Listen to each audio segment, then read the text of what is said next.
Balang Dios, daghang salamat sa grasya nga imong gihatag kanamo, ilabi na sa grasya sa kinabuhi, bisa pa man sa kalisod sa kinabuhi. Ani agapon kami karon Ginoo, naglakaw gihapon din sa kalibutan. Ginoo, ipadala ang imong Espiritu, Espiritu Santo nga mo imo hatag og kaalam sa matag usa kanamo, ilabi na kanako ang istorya karon. Ginoo, bisan pa man sa among makakasala, imo gyapon ning tagaan og oportunidad nga makasangyaw sa imong pulong. Ginoo, kining tanan among gihalad diha kanimo Ginoo, gipasalamatan pinagi ni Kristo among Ginoo. Amen. Sa ngalan sa Ama, sa Anak, sa Espiritu Santo. Amen. Mayong gabi kanatong tanan mga igsoon. Mayong gabi. Sa dili pa nako sugdan ang akong tema karon. Ako sa pagtahod sa among mentor sa ating Maria Preacher, si Brother Alvin Agobitak, o sa among leader sa ating Maria Preacher, Team 5, si Brother Lanzaniel, o sa ako kauban si Brother Henry Umagadias, Milano, o sa tanang Team Maria Preachers. Mayong gabi kanatong tanan. Mga igsoon, ang akong topic karon may tungkol sa larawan, kumo naman ikayo sa mga protestante. May igsoon, kani pagsulti sa dili pa nakusultan, kini pagsulti sa tubangan may igsoon, dili gyud na lalim. Tungod kay tanan ng kagurba, samot na wa gyud kamaanan sa pagsulti sa kaliwa. Pero bisan pa na niya ang igsoon, bisan pa man og ulaw nga musulti sa taliwa, apan ang igsoon, doon ako yung napamatian na natawag niya nang nabasa sa Biblia, apan nakalimtan na ako asa ng bersikulo, nga mao'y nakadasig ka na ako. Mato pa dito nga, kung ikaulaw ninyo, sa katapusan sa paghukom, ikaulaw sa kamo. So, ana nga buntuha mga igsoon, bisan pa man sa kaulaw na ako nga musulti, tungod kay wala gyud maanad, nadasig gyud ko sa pagsulti sa taliwa, tungod kay ikaulaw din po sa ni Kristo. Kung ikaw nasayong na nga doon na kay ibaw gamay nga ibawaan niya, murag imo kini ikaulaw ang pulong ni Kristo, ikaulaw usab ka sa katapusan sa paghukom. Mga igsoon, ang akong topic may tungod ning larawan. Larawan na, larawan ko pas. Pwede. Larawang balaan. Okay, kini akong gi-topic karon mga igsoon, mubo na niya akong topic. Tungod kay ang atong mga kaigsoonan nga protestante, murag sa akong naibawan, murag wala yun sila makasabot pa niining puntuha. Tungod kay kining larawan nga tema, mao kini ang ipamukot ilabi na sa mga Katoliko nga wala yun magtuon sa atong pagtulunan. Mato pa nila nga ngano kamong Katoliko, doon naman may mga larawan nga kana gibawal man kana sa Dios. Ngano mulawag mo sa tubangan sa larawan nga kana gidili man sa Dios. Matod pa sa ilang gamiton na bersikulo, Exodo kapitulo 20 bersikulo 3 hangtod sa 5. Ang nakasulat ng igsoon mao kini, ayaw pagpatun og laing Dios, gawas kanako. Ayaw pagbuhat og Dios o larawan sa bisan unsa dito langit o dinhi sa yuta o diha sa tubig nga naa sa ilalong sa yuta. Ayaw pagyupo sa bisan unsang Dios ni magsimba niini, kay ako ang Ginoo nga inyong Dios o abuhan ako. So, ang Katoliko nga wa gyud magtuon sa atong pagtulunan sa simbahan, makaingon gyud na tinuod bitaw no? Katoliko gyud ang naigo.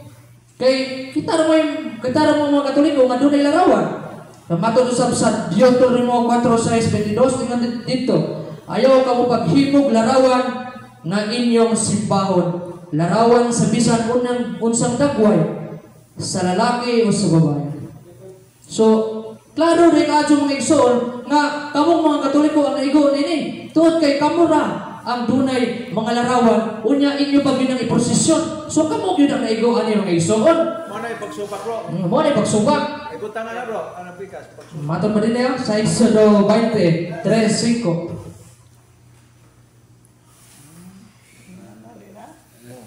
Kaya mahirapon kasi Nga, pagsubak. matod pa nila, mao gyud ang ilang gamiton nga ipamukot sa mga Katoliko nga wa gyud magpakisayon. Pero ang atong simbahang Katoliko mga igsoon, ilabi na sa mga CFD karon nga mga bagiitan, kanunay gyud nag Utangay supak dito po. sige. Pikas, tubag na supak. Okay. Eh, maglibog tubag magsagol ba?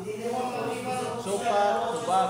ang atong simbahan Katoliko kanunay na gyud na nagbalik-balik, nagpasabot ilabi na sa mga Catholic faith defender na kining atong larawan karon dili kini maigo sa Exodo kapitulo 23 hangtod sa 5. Tungod kay atong mabasa sa atong Catechism of the Catholic Church, matod pa dito, the Christian CCC 2132, the Christian veneration of images is not contrary to the first commandment which prescribes idols. Indeed, the honor rendered to an image passes to its prototype, and whoever venerates an image venerates the person portrayed in it. Ang sa uno, matod ko na din whoever venerates, o kinsa man ang mutahod sa larawan, dili ang larawan mismo yun, kundili ang gitahod mao ang nagilarawanan. Panalitan, atong gitahod ang gini, Santa Maria. Kung sakto kang Katoliko, tinuod kang Katoliko, dili gyud ni maisipon na mao gyud si Maria. Kung doon na kay saktong pamuot, kay matod pa sa atong sisisi, kung kinsa ang binirate sa larawan, ang gibinirate ay katong gilarawanan. So, kaning ilang gigamit din nga Exodo 23:5, dili na gyud makapabor nila. Kay ang gisgutan nila, kung imo gyud ang sabton, kung imo gyud palawman ang pagtuon kay sumalak pa sa Biblia, kung mubasa kita sa pulong, kinahanglan sabton sa nato. Apo na ato igsoon kay nakabasa lang og Dios nga larawan. Ipahid na lang ko sa Katoliko. Pero ang pangutana mo igsoon, ano kita ra mo Katoliko perminti ang atingon? Ngano ganang mga larawan sa mga sa mga laing nasod, doon ang gusto mga larawan sa mga demonyo, yawa. Ang pangutana, anong dili mo ginanil atagihon? Perminti ra mo gina Katoliko. Ha? Kaya naman, tungod kay ang Katoliko, tungod lang na sa ilang mga katawagan na nahiluan usab sila sa ilang pastor nga nahiluan usab silang maestro. Klaro naman na kayo sa atong panudlo sa simbahan, Catechism ng Catholic, nga wa gyud nato iisip nga Dios ang mga larawan. Kay kung doon ang may muingon, doon ang may mabasa sa Catechism ng Catholic Church nga kining mga imahe nga naa sa simbahang Katoliko nga nag-ingon dito sa atong Catechism nga kanang larawan mao ang Dios. Mubiya gyud ko sa akong pagtulong Katoliko. Kayo sa may puslan nga kini di atong mga larawan mao din atong Dios. Nga mao ilang yung nga Dios. Apan ang igsoon wala man. Kaya ang ingon dito gitahod lang. Kana bitong larawan sa palitan sa imong ginikanan. Tuwas gawas or sa mga nasod. Ug minawon bitaw ka ang imong nanay picture, imo bitaw ng kisan. Buat ba masabot katong ginarawan mismo ang imong tawanang gimingaw. Katong gyud imong ginikanan nga sayo. Ingana usab ang larawan sa simbahang Katoliko. Muna mga igsoon, kay matod pa sa unang Korinto 8:4 nga ang Diyos pagpalik ko basa ba?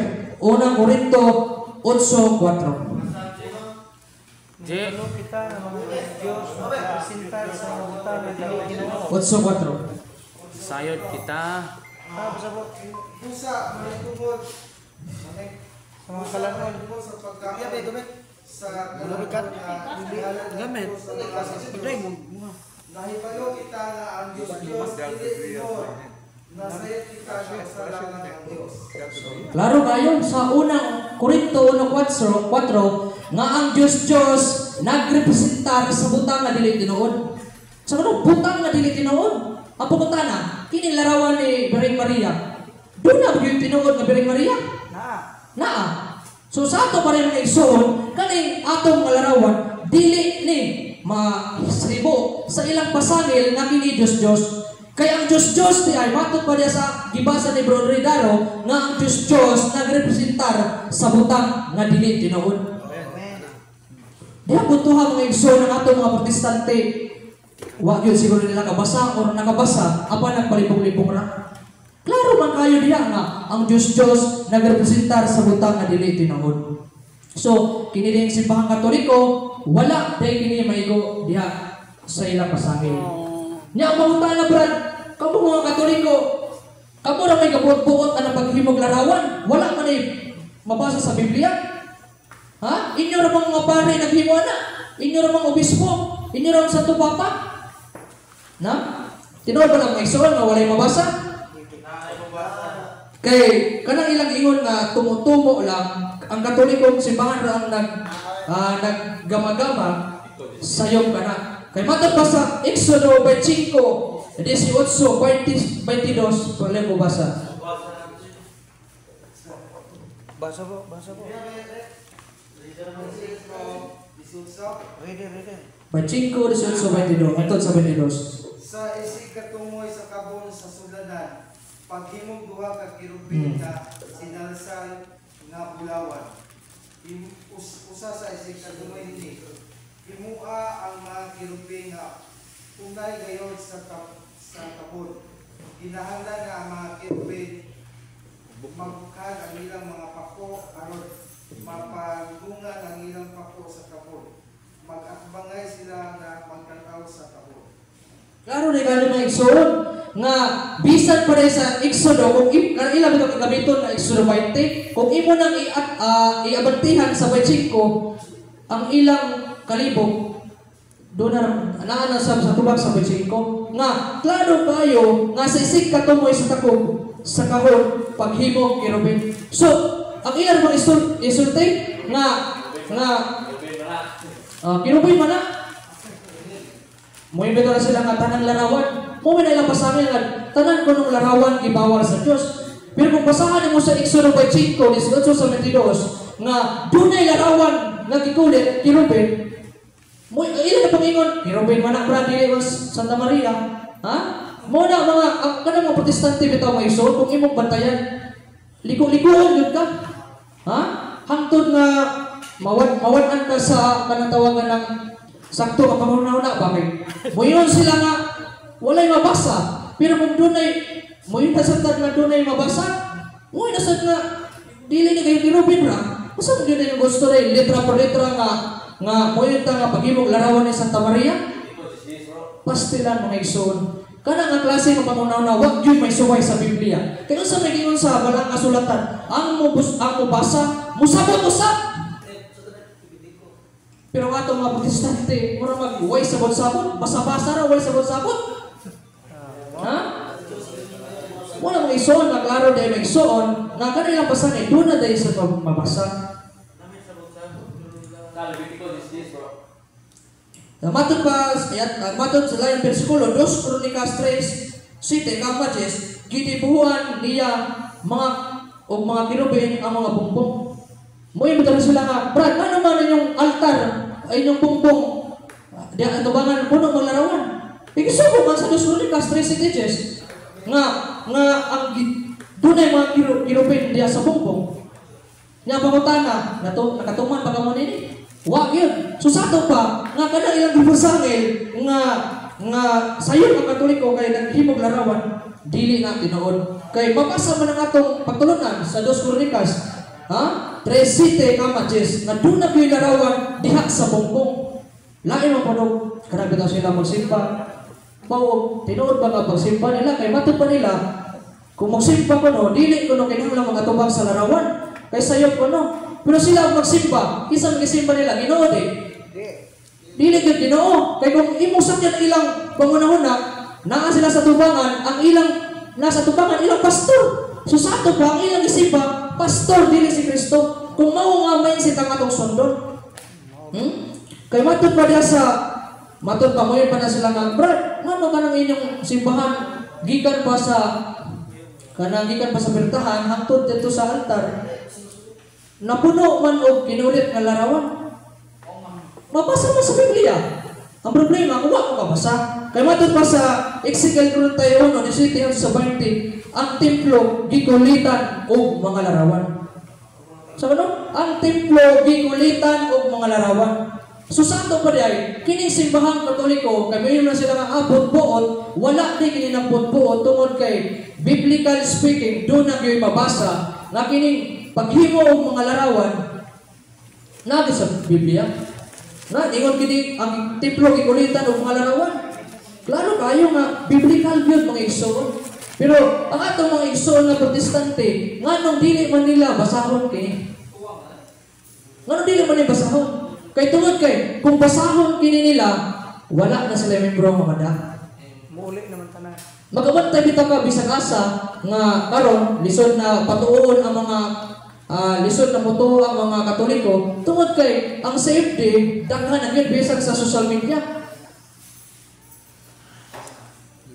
Namo na mga isuon nga kaning mga pastor ta ba nga kinahanglan nga kumuwali mo hinala adto sa inyong abot, adto sa inyong membro. Kay kung ani kas Katoliko lahi man patulunan nya kamo ra ba kay ibasangil ditso inyong yung hiluan ng Katoliko labi na ning larawan. Nya matud pa sa nya moy man sila nga brad nganong kamo Katoliko magampo man diha sa dunay mga larawan. Ha? Kay matud pa sa 2 Corintios 7 15-16, gipili kining templo ingon nga dapit diin simbahon ako. Ya kung imo nang iatras dinhi sa 2 Corintios 3:7, kining templo napuno gyud og ginulit nga larawan. Kung imo nang iatras, nya matod sa 2 Corintios 7:15-16, gipili ko kining templo ingon nga dapit diin simbahon ako.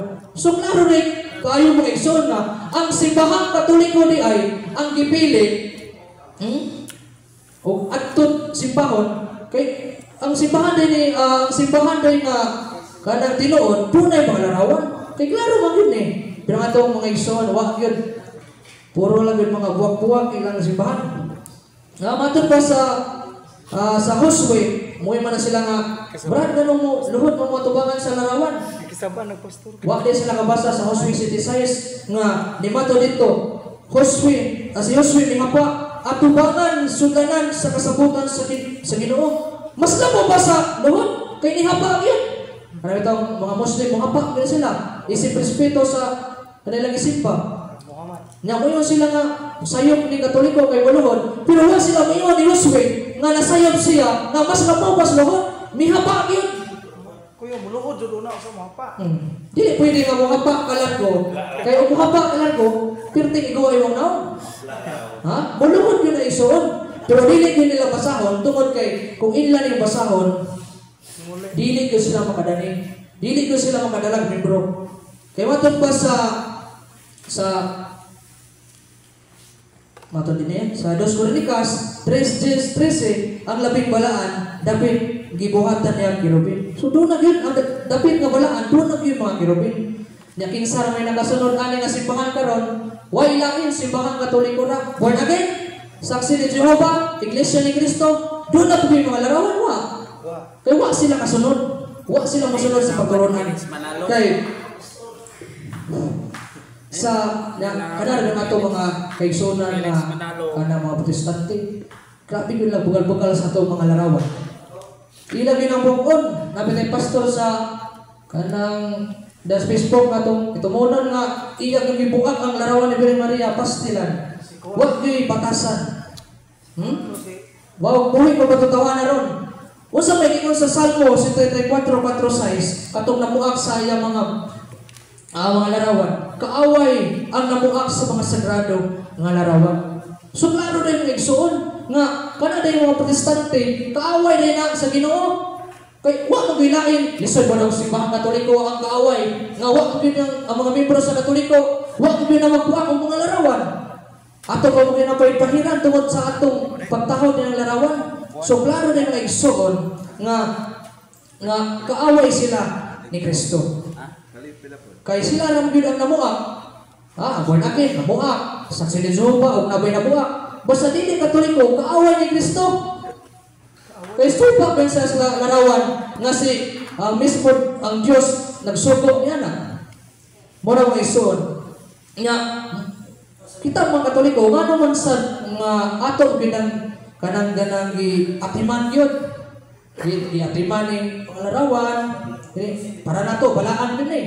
Kay matod pa sa kaalam sa SGS, ang balaang butang kung atimanon sa paagi nga balaan, kamo mismo isipon nga balaan. Muna kita mga Katoliko, ato magaling ang pahiran, halad-halaran kung may natong buwak, buwak aron sa pagtahod sa larawan. Pero may ison, ang atong simbahang Katoliko, kani gitawag og Diyos, dili lang kini nagsentro sa mga larawan. Kay manuman, kani kwarta ang lain Diyos nga lain Diyos nga maiwan na to nga Diyos usab kini mga kwarta. Kani bitong sobrahan bitaw ta kapag ka kita nay bisa nagnanay mo kwartaan na ka manikamot pag ikaw nga mga kwartaan. Kay matod pa sa 1 Timoteo 6:10 sa may ginon din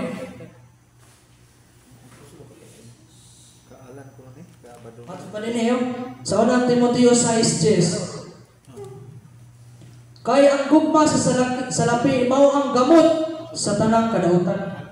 So kung ikaw nga tao nga nahigugma usab ka sa salapi, kiisip na sa nimo nga Diyos. Dili tanan mo lagi na niya bitaw ko nga dili tanan kana bitong matawag nga lagi na og Diyos kung naa na imuha perti na datua manikas pa ka sa uban. Mangurakot pa ka? Dili ang salapi may dautan ang gugma sa salapi. So mo lagi nagyon nga kung nahigugma ka sa salapi ba nga kanang adlaw Domingo dili na ka musimba tungod kay ang imong giuna ang imong negosyo. Tungod kay nahigugma ka sa salapi. Wala laing Diyos. Pero dili lang sad na mao ang itawag nga Diyos. Kani paghalad-halad nato sa mga patay o pagkaon, matod pa sa gingon ni bro nga, gihalad-halaran ng umpa. Matawag usab ng Diyos. Kani ating pagduol na itong albularyo, matawag usab ng Diyos. Kaya nga naman, kay ang atong Ginoo, siya rin din ang Diyos. Pero manong maduol pa matang albularyo? Manong maduol pa matang mga faith healer? Anong atong kita magpatambal? Awag mo na sila yung authority. Muna nga dili lang diya sa larawan ang nagsentro sa Diyos. Atong inugdungan ng igsura sa dili pa kung magtapos nga ang Diyos, ang larawan diya sa sumala sa Biblia, dili lang larawan sa Diyos. Kundi duha din ka larawan nga giisgutan diha sa Biblia. Ang larawan sa Diyos nga maoy kanunay nga gamiton sa mga Protestante o ang larawan nga balaan nga gitugutan sa Ginoo, sa Dios nga diha sa iyang simbahan. O gilabi na diha sa simbahan Katoliko. Kay matud pa diha sa San Mateo 16:19, kita mga Katoliko dili gyud puro Biblia. Bisan pa dili mabasa sa Biblia kini maghimong larawan sa mga balaan. Nya doon nagyapon tayo larawan sa atong simbahan. Dili gyapon nasayop. Kaya naman, kay San Mateo 16:19, ang inyong idili sa yuta, idili usab sa langit. Kung unsay itugot sa yuta, itugot usab sa langit. So bisan pa man mga isol, butang tag walay mabasa nga larawan nga balaan diya sa Biblia, pero itugutan sa simbahang Katoliko kana dili Diyos, dili matawag og sayop. Tungod kay ang simbahan gitagaan og authority sa pagsabwag sa kamatuoran o paghatag o pagtudlo diha sa ilang mga sakop sa simbahan. Daghang salamat mga igsoon kung maayong gabi kanatong tanan. Sa ngalan sa Espiritu Santo,